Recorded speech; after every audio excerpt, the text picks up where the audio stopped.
Yeah, so I think it's really important for parents to understand that there is mostly not a legal boundary in the sense of describing what an optimal youth sport experience is going to be like. It's up to parents to decide where that boundary is.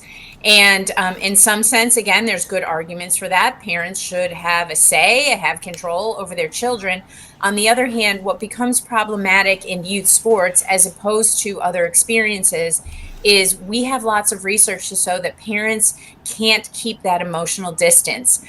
They get overly involved in their children as athletes, overly identify with their children. And so it's very easy to kind of slide into a situation where you aren't, as a parent, putting those boundaries in place, maybe where you should, because you've sort of lost your sense of what is the best thing for my child, because it becomes blurry when you confuse it with what do you want your child to be doing. Well, I think parents need to educate themselves more about what the youth sport experience really is, and I think that can help parents step out of the role of I'm a fan of my child and I like to watch my child perform in sports, and it can help a parent regain their sense of kind of objectivity in terms of whether things are good for their child or not. Certainly, lots of kids in youth sports, again, the medical community has called it an epidemic of overtraining injuries. So,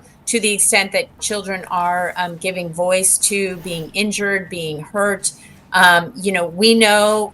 Even at the elite and professional level, the idea of playing through pain is a very old idea. We learned some very hard lessons, for instance, with traumatic brain injuries known as concussions, and forcing athletes to play through those that can really, really be harmful. So I think parents educating themselves about what is developmentally appropriate, listening to their kids around physically what children are feeling, but also listening to their kids around how they're doing mentally. Burnout is very real. And when your children are giving you messages that say they've had enough, it's gone too far, it's in parents' interest and their children's interest to listen to those messages because, again, what the data show is when we don't, children burn out and quit, and then they don't go back.